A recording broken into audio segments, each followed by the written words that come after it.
नमस्कार, मैं हूं अंशिता। चीन को लेकर मोदी सरकार के दावे को सेना ने ही सवालों में खड़ा कर दिया। अब सेना की वीडियो से खुलासा हुआ है कि चीनी सेना 2020 के बाद भी भारतीय सीमा में घुसी थी और सेना से झड़प भी हुई थी। लेकिन जैसे ही सोशल मीडिया पर चर्चा ने जोर पकड़ा, ये वीडियो डिलीट कर दिया गया। ऐसे में सवाल उठ रहे हैं कि आखिर सेना ने वीडियो क्यों डिलीट किया, किसके दबाव में डिलीट किया, कौन सा सच छुपाने की कोशिश हो रही थी जो सेना के वीडियो से सामने आ गया है।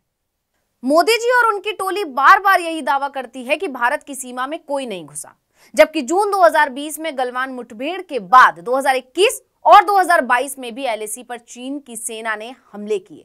ये दावा कोई हवाई नहीं है, ना ही विपक्ष की तरफ से लगाया गया कोई आरोप है, बल्कि ये जानकारी खुद भारतीय सेना के बहादुरी पुरस्कारों के कुछ वीडियो में सामने आई है।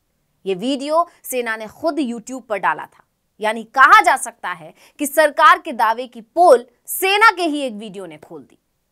लेकिन अब ये वीडियो कहीं नहीं दिख रहा है, क्योंकि सेना ने इस वीडियो को YouTube से हटा दिया। अब यही बड़ा सवाल है कि आखिर सेना ने ऐसा क्यों किया, किसके कहने पर किया, किसके दबाव में किया? क्योंकि अगर सेना को वीडियो डिलीट ही करने होते तो वो इसे साझा ही क्यों करती। बता दें कि हाल ही में भारतीय सेना की पश्चिमी कमांड और केंद्रीय कमांड ने अपने अपने अलंकरण समारोह का आयोजन किया था। आपको बता दें कि इस तरह के समारोह में सेना के वीरों को सम्मानित किया जाता है। उसी तरह इसमें भी दोनों कमांड के सैनिकों को बहादुरी पुरस्कार दिए गए। बता दें कि जब भी इस तरह के समारोह होते हैं और उसमें वीरों को पुरस्कार दिया जाता है तो पुरस्कार देते समय उल्लेख पढ़ा जाता है।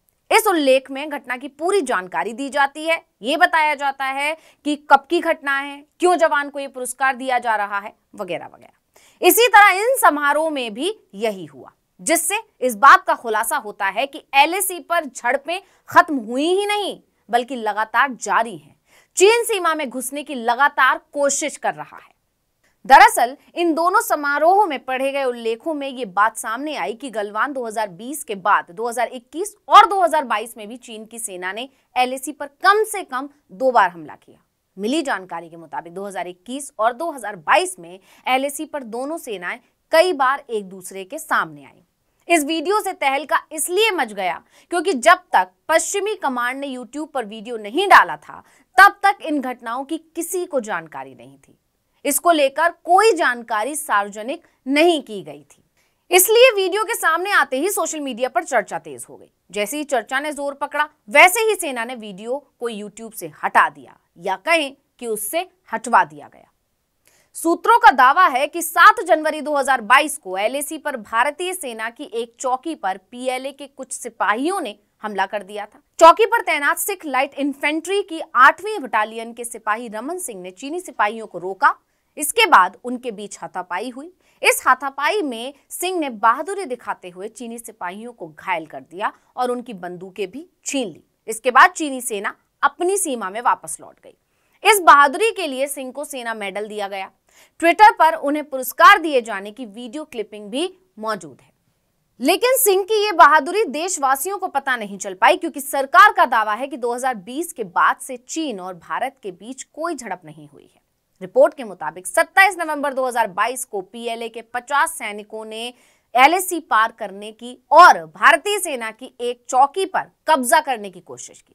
जम्मू और कश्मीर राइफल्स की 19वीं बटालियन के नायब सूबेदार बलदेव सिंह के नेतृत्व में सेना की एक टुकड़ी ने इन चीनी सैनिकों का मुकाबला किया और 15 चीनी सैनिकों को घायल कर दिया। लेकिन ये जानकारी कहीं नहीं मिली। इसी अभियान में सिंह घायल भी हो गए। इस बहादुरी के लिए ही उन्हें सेना मेडल दिया गया। बटालियन के कमांडिंग अफसर लेफ्टिनेंट कर्नल पुष्मीत सिंह को भी सेना मेडल दिया गया। एक तरफ आलेख में बताया गया है कि लेफ्टिनेंट कर्नल सिंह की कोशिशों की वजह से पीएलए की एलएसी पर घुसपैठ की एक बड़ी कोशिश नाकाम हो गई। दोनों सेनाओं के बीच एक गतिरोध 2 दिनों तक चला। इन अभियानों के अलावा भारतीय सेना ने एलएसी पर कई गुप्त अभियान भी पूरे किए, जिनमें से कुछ के तहत तो भारतीय सैनिक चीनी इलाके के काफी अंदर तक गए और अभियान पूरा करके वापस भी लौट आए। पश्चिमी कमांड ने इस वीडियो को YouTube से हटा लिया था, लेकिन उत्तरी कमांड का वीडियो अभी तक दिखाई दे रहा था। लेकिन अब उत्तरी कमांड ने भी इस वीडियो को डिलीट कर दिया है। हालांकि सेना की तरफ से इसको लेकर अभी तक कोई बयान नहीं आया है, इसलिए यह साफ नहीं हो पाया कि ये वीडियो क्यों डाले गए थे और बाद में हटा क्यों दिए गए। अब इस सब को लेकर जानकार दावा कर रहे हैं कि विपक्ष तो बार बार चीनी सेना के भारत में घुसने का दावा करता है। यही नहीं, पिछले दिनों ही खबर आई थी कि वास्तविक नियंत्रण रेखा यानी एलएसी पर बने बफर जोन की वजह से 1962 युद्ध नायक मेजर शैतान सिंह का स्मारक ध्वस्त कर दिया गया है। चुशूल के काउंसलर कोनचोंग स्टैंजन ने खुलासा किया था कि जहां मेजर सिंह लड़ाई के दौरान शहीद हुए थे और जहां उनकी याद में उनके लिए स्मारक बनाया गया था, उस जगह को नष्ट कर दिया गया है, क्योंकि वो जगह 2021 में चीन के साथ हुई बातचीत के मुताबिक बफर जोन में आता है। द टेलीग्राफ के मुताबिक स्टैंजन ने एक तस्वीर भी शेयर की थी। इससे पता चलता है कि स्मारक अक्टूबर 2020 तक भारत के कंट्रोल में था। उस समय कुमाऊं रेजिमेंट की 8वीं बटालियन ने इसका नवीनीकरण किया था। इस खबर ने तहलका मचा दिया था। इसके बाद कांग्रेस ने सरकार पर सवालों की बौछार कर दी। अब जरा सोचिए कि सरकार तो दावा करती है कि ना कोई हमारी सीमा में घुसा, ना ही पोस्ट किसी के कब्जे में। ऐसे में मेजर शैतान सिंह के स्मारक का ध्वस्त होने वाली खबर और अब इन वीडियो के सामने आने से सरकार बुरी तरह फंस गई है, इसलिए आनन फानन में ये वीडियो डिलीट करवाए गए।